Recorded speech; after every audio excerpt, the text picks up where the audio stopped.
আমাদের ক্লাস থাকছে সাম্প্রতিক ঘটনা, সম্ভাব্য প্রশ্ন। অর্থাৎ সম্ভাব্য মানে যে প্রশ্নগুলো পরীক্ষায় আসতে পারে, এবং সাম্প্রতিক সময়ে ভারতবর্ষের রাজনৈতিক তথা সামাজিক প্রেক্ষাপটে যে যে বিষয়গুলি গুরুত্বপূর্ণ সেগুলো নিয়েই আজকে আমাদের আলোচনা। তো প্রথম আমরা যে বিষয়টা নিয়ে আলোচনা করব অপারেশন সিঁদুর। 2025 সালে যতগুলি পরীক্ষায় আসবে তার মধ্যে কিন্তু এই টপিকটি আসার সম্ভাবনা অনেক বেশি, বিশেষ করে আমাদের ওয়েস্ট বেঙ্গল স্কুল সার্ভিস কমিশনের নন টিচিং পোস্ট গ্রুপ সিডির জন্য।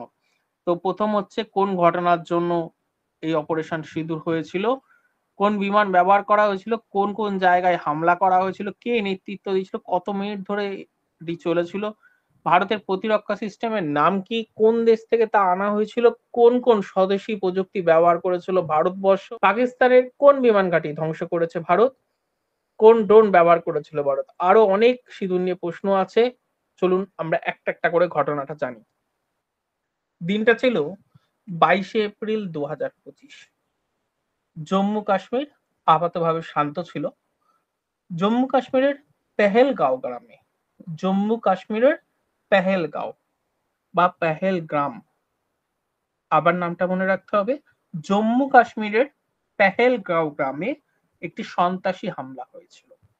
এই হামলায় মারা গেছিলেন প্রায় 25 জন। একজন ছিলেন নেপালি আর বাকিরা সকলেই ছিলেন ভারতীয়। এই হামলা করেছিল সন্ত্রাসী গোষ্ঠী লস্কর-ই তৈবা একটি শাখা রেজিস্ট্যান্ট ফ্রন্ট। লস্কর-ই তৈবার একটি শাখা রেজিস্ট্যান্ট ফ্রন্ট এই হামলাটি করেছিল। কিভাবে এই হামলাটা হয়েছিল? পেহেলগাঁওয়ে যখন পর্যটকরা ঘুরে বেড়াচ্ছিলেন তখন সেখানে জঙ্গিরা ঢুকে পড়ে। ঢুকে পড়ে পুরুষদের আগে ধর্ম জিজ্ঞাসা করে যে আপনারা কোন ধর্ম, জিজ্ঞাসা করার মধ্যে দিয়ে তারা অমুসলিমদের শনাক্ত করেন।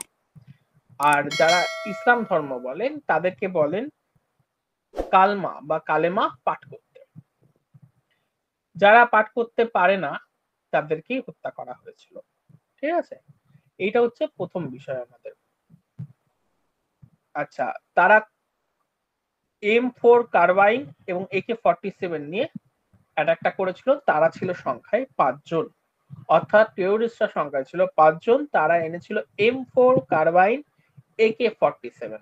আর একবার আমরা একটু ছোট্ট করে রিকল করে নিই, আমি বারবার কথা রিপিট করছি যাতে প্রত্যেকের মনে থাকে, একবার ভিডিওটা দেখলেই। যে জায়গায় অ্যাটাক হয়েছিল তার নাম ছিল পেহেলগাঁও বা পেহেলগ্রাম। তারিখ ছিল 22 এপ্রিল 2025। প্রায় 26 জন মানুষ মারা গেছিল। 25 জন ছিল ভারতীয় আর একজন ছিল নেপালি। আবারও বলছি, 26 জন মানুষ মারা গেছিল, 25 জন ছিল ভারতীয়, একজন ছিল নেপালি নাগরিক। জঙ্গিদের সংগঠনের নাম ছিল লস্কর-ই তৈবার একটি শাখা রেজিস্ট্যান্স ফ্রন্ট। লস্কর-ই তৈবার একটি শাখা রেজিস্ট্যান্স ফ্রন্ট এই হামলাটা করেছিল।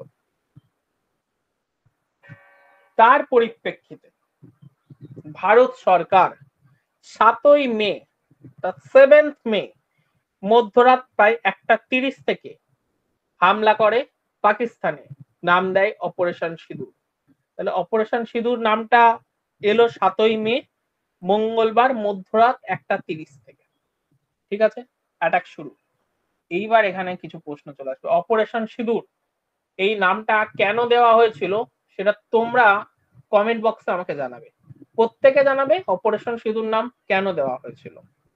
কোন ঘটনার জন্য এই ঘটনা দেওয়া হয়েছিল? পেহেলগাঁও হত্যাকাণ্ডের জন্য এই নাম দেওয়া হয়েছিল। কোন বিমান ভারতীয় সেনা ব্যবহার করে, ভারতীয় সেনা অপারেশনে ব্যবহার করেছিল রাফাল। ভারতীয় সেনা অপারেশনে ব্যবহার করেছিল রাফাল। ভারতীয় সেনা অপারেশনে যে বিমান ব্যবহার করেছিল তার নাম ছিল রাফাল। কোন কোন জায়গায় হামলা হয়েছিল? কোন কোন জায়গায় হামলা হয়েছিল? জঙ্গিদের ঘাঁটি বা সন্ত্রাসবাদীদের বিভিন্ন ঘাঁটিতে এই হামলাটা ভারতবর্ষ চালিয়েছিল। ভারতবর্ষ কিন্তু অন্য কোথাও চালায়নি, সন্ত্রাসবাদীদের বিভিন্ন ঘাঁটিতে হামলা করেছিল। এবং অবশ্যই পাকিস্তানের সামরিক সেনা ছাউনিতে কোনো হামলা চালায়নি, যেটা মিথ্যে বলা হয়েছিল যে পাকিস্তানে সামরিক সেনা ছাউনিতে ভারত হামলা চালিয়েছে, তা নয়। 9টি জঙ্গি ঘাঁটিতে হামলা চালিয়েছিল। ঠিক আছে, তার মধ্যে ছিল মুদিরক, বাওয়ালপুর, শিয়ালকোট, কোটলি, ভীমবার, মুজাফফরবাদ, পিওকে।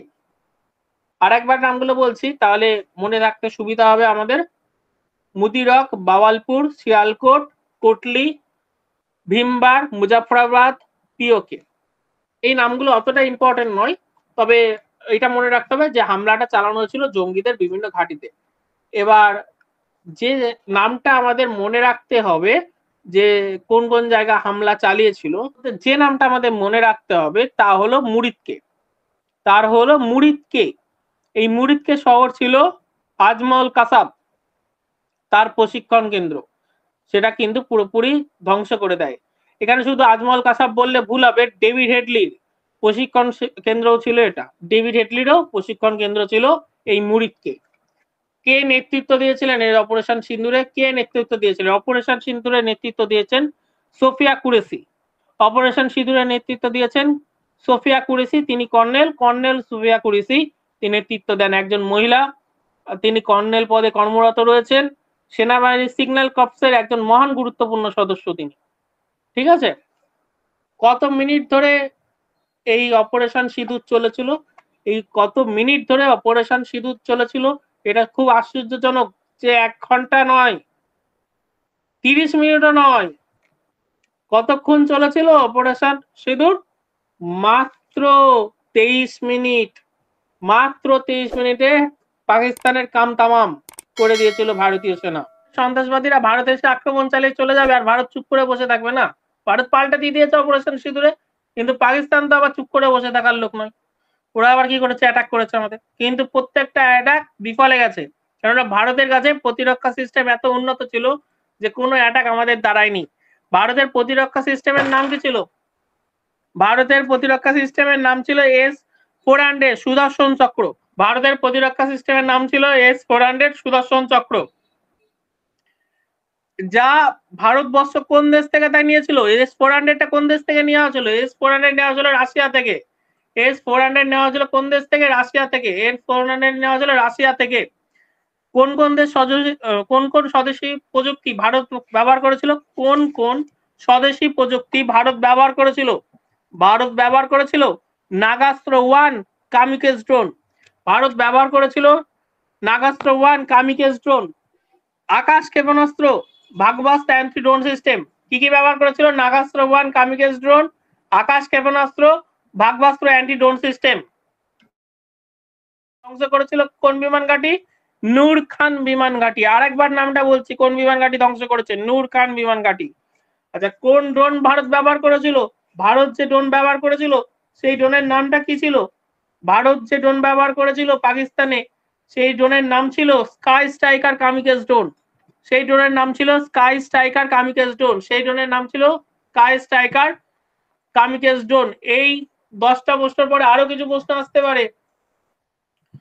কোন কোন দেশ ভারতকে সমর্থন করেছিল? ভারতকে সমর্থন করেছিল দেশের তালিকা অনেক লম্বা। ভারতকে সমর্থনকারী দেশের তালিকা অনেক লম্বা, কিন্তু আমাদের খুব গুরুত্বপূর্ণ কয়েকটা দেশ সম্পর্কে জানতে হবে। প্রথম নাম হচ্ছে মার্কিন যুক্তরাষ্ট্র, দ্বিতীয় নাম হচ্ছে ফ্রান্স, আর তৃতীয় নাম হচ্ছে ইসরায়েল। তিনটার দেশ আমরা কি কি পেলাম? মার্কিন যুক্তরাষ্ট্র মানে আমেরিকা, 2 নম্বর দেশ ফ্রান্স, আর 3 নম্বর দেশ হচ্ছে ইসরায়েল। কোন দেশ প্রতিবাদ করেছিল? প্রতিবাদ করেছিল একটি দেশ, তার নাম ছিল তুরস্ক। প্রতিবাদ করেছিল একটি দেশ, তার নাম ছিল তুরস্ক। কোন দেশের দ্বারা এবং কার দ্বারা এই বিরতি হয়েছিল?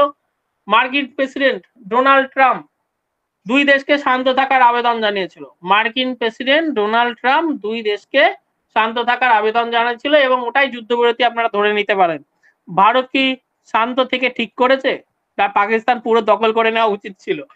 এবার আপনারা কমেন্টে জানাবেন। 23 মিনিট অপারেশন সিঁদুরে পাকিস্তানের চোখের জল নাকের জল, আর ওরা আসে যুদ্ধ করতে আমাদের সঙ্গে। আচ্ছা, তারপরে সাম্প্রতিক ঘটনায় সুনিতা উইলিয়ামস। সুনিতা উইলিয়ামস কিন্তু খুব গুরুত্বপূর্ণ আমাদের এবছরের যে পরীক্ষা হবে সেখানে। তো প্রথম প্রশ্ন হচ্ছে, কবে মহাকাশে গিয়েছিলেন সুনিতা উইলিয়ামস? সুনিতা উইলিয়ামস প্রথম মহাকাশে গেছিলেন 2024 সালের 5ই জুন। সঙ্গ কে দিয়েছিল বা সঙ্গী কে ছিল? Barry Butch Wilmore.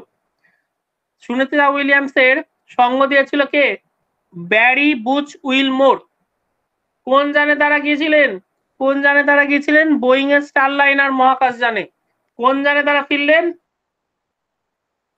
Space x এই যানে তারা পরবর্তীতে ফিরলেন। স্পেস এক্স এই যানে। এটা আবার কে তৈরি করেছিল জানো তো? স্পেস এক্স আমাদের এক্স অর্থাৎ টুইটারের যিনি প্রধান, তার নাম কি? তার নাম অনুসারে এটার নাম হয়েছে। আমি শুধু এইটুকুনি তোমাদের হিন্টস দিলাম, তোমরা আমাকে কমেন্ট বক্সে জানাবে তার নাম কি। ওয়াকফ কি? ওয়াকফ হচ্ছে মুসলিমদের, মানে মুসলিম সম্প্রদায়ের যে সকল মানুষজন আছেন তাদের জন্য ওয়াকফ বিল আনা হয়েছিল। তো 1995 সালে, এর ইতিহাসটা আগে জেনে নিতে হবে, তারপরে বর্তমান বিষয়টা জানতে হবে, নইলে আমরা বুঝতে পারবো না। 1995 সালে একটা ওয়াকফ অ্যাক্ট এসেছিল, দা ওয়াকফ অ্যাক্ট, একটার নাম ছিল 1995। সেখানে বলা হয়েছিল শুধু মুসলিমরাই তাই সেই বোর্ডে থাকতে পারবেন, এবং কোনো যদি জমি বা সম্পত্তি দীর্ঘদিন ধরে ধর্মীয় কাজে ব্যবহৃত হচ্ছে, তাহলে যদি তার দলিল না থাকে তাহলে সেটাকে ধরে নেওয়া হবে ওয়াকফ সম্পত্তি। ঠিক আছে? এবং তাদের বিচারের জন্য একটা ছোট্ট ট্রাইব্যুনাল গঠন করা হয়েছিল ওয়াকফ সংক্রান্ত বিচারের জন্য। ট্রাইব্যুনাল যা রায় দেবে সেটাই মেনে নিতে হতো, উচ্চ আদালতে যাওয়ার সুযোগ ছিল না। কিন্তু নতুন আইন অনুসারে কি বলা হলো, যে অমুসলিম সদস্যদের নিয়োগ বাধ্যতামূলক। তাহলে ওয়াকফে অমুসলিম যে সদস্য আছে তাদেরকে নিয়োগ করতেই হবে, এবং এই সম্পত্তির জরিপের দায়িত্ব কালেক্টরদের হাতে দেওয়া হয়। কালেক্টরদের হাতে এই দায়িত্ব দেওয়া হয়। আর প্রামাণ্য দলিল যদি থাকে তবেই ওয়াকফ সম্পত্তি বলে ধরা হবে, বাকিটা ধরা হবে না। এবং ট্রাইব্যুনালের যে রায় আছে তার বিরুদ্ধে উচ্চ আদালতে আপিল করা যাবে। এই ছিল ওয়াকফ সম্পর্কে মানে বিল, ইতিহাস এবং বর্তমান। কবে পাস হয়েছিল এটা? এটা কবে পাস হয়েছিল?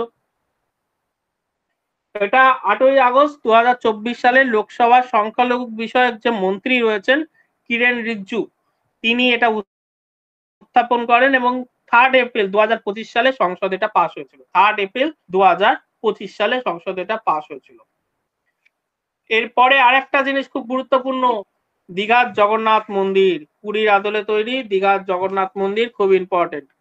আচ্ছা, কবে থেকে শুরু হয়েছিল দীঘার জগন্নাথ মন্দির সেটা ফার্স্টে জেনে নিন। 2018 সালে মাননীয় মুখ্যমন্ত্রী মমতা বন্দ্যোপাধ্যায় এই জগন্নাথ মন্দিরের নির্মাণের কথা ঘোষণা করেছিলেন। কত টাকা খরচ হলো? প্রায় 200 কোটি টাকা মতো খরচ হয়েছে এটা তৈরি করতে। অর্থাৎ জগন্নাথ মন্দির দীঘায় তৈরি করতে প্রায় 200 কোটি টাকা খরচ হয়েছে। কোন সংস্থা তৈরি করলো? তৈরি করলো হিডকো। তৈরি করলো হিডকো। হিডকো হিডকো বলতে কি বুঝি আমরা? West Bengal housing infrastructure development corporation limited. West Bengal housing infrastructure development corporation limited, হিডকো, তারা তৈরি করলো। কবে উদ্বোধন হলো? উদ্বোধন হলো অক্ষয় তৃতীয়ার দিন 30শে এপ্রিল 2025। 30শে এপ্রিল 2025 উদ্বোধন হলো। কে কে ছিলেন উদ্বোধনে? উদ্বোধন কে করলেন? উদ্বোধন করলেন মাননীয় মুখ্যমন্ত্রী মমতা ব্যানার্জি। উপস্থিত কে ছিলেন? পুরীর জগন্নাথ মন্দিরের সেবায়িত ছিলেন আর ইসকনের কলকাতার সহসভাপতি রাধারমন দাস। ইসকনের সহসভাপতি রাধারমন দাস। আপনি কি দেখেছেন এই জগন্নাথ মন্দির দীঘায় যেটা রয়েছে? যদি দেখে থাকেন কমেন্টে জানান কেমন হয়েছে। সাম্প্রতিক ঘটনার এরকম তথ্য সমৃদ্ধ বই রয়েছে, ওয়ান লাইনার রয়েছে, এমসিকিউ রয়েছে, ছক রয়েছে। তবে বিস্তারিত এতটা কোনো বই আমাদের নেওয়া নেই, আমরা শুধু বোঝানোর জন্য আপনাদেরকে আজকে বিস্তারিত বললাম। মূলত ওয়ান লাইনার এমসিকিউ দিয়ে বইটা আমরা তৈরি করেছি। সেই বইটি যদি কেউ নিতে চান এই নম্বরে ফোন করুন, আর যদি কেউ অ্যাডমিশন নিতে চান তাহলেও এই নম্বরে ফোন করুন। খুব দ্রুত কিন্তু অ্যাডমিশন নিতে হবে, কেননা পরীক্ষার সামনে। ঠিক আছে? এছাড়াও আমরা একটা 50টির মক টেস্ট সেট রেডি করেছি, সেটাও আপনারা চাইলে নিতে পারেন এই নম্বরে যোগাযোগ করে। আর টেলিগ্রামে জয়েন হতে পারেন। টেলিগ্রাম লিংক আমাদের এই ভিডিও ডেসক্রিপশনে রয়েছে। এবং পরীক্ষায় WBSSC গ্রুপ সিরিতে কোন কোন জায়গা থেকে বেশি প্রশ্ন আসতে পারে, সাম্প্রতিক ঘটনা কোথা থেকে কি প্রশ্ন আসতে পারে সে সম্পর্কে একটি ভিডিও আমি তৈরি করেছি, যা আই বাটনে রয়েছে, আপনারা চাইলে সেখান থেকে দেখতে পারেন। ভিডিওটি যদি ভালো লাগে, যদি মনে হয় উপকারে আসবে, অবশ্যই সাবস্ক্রাইব করবেন এবং লাইক করে দেবেন। ধন্যবাদ। এই রকম ভিডিও দেখার জন্য আমাদের চ্যানেল সাবস্ক্রাইব করুন। ভালো লাগলে লাইক করুন, কোনো প্রশ্ন থাকলে কমেন্টস করুন।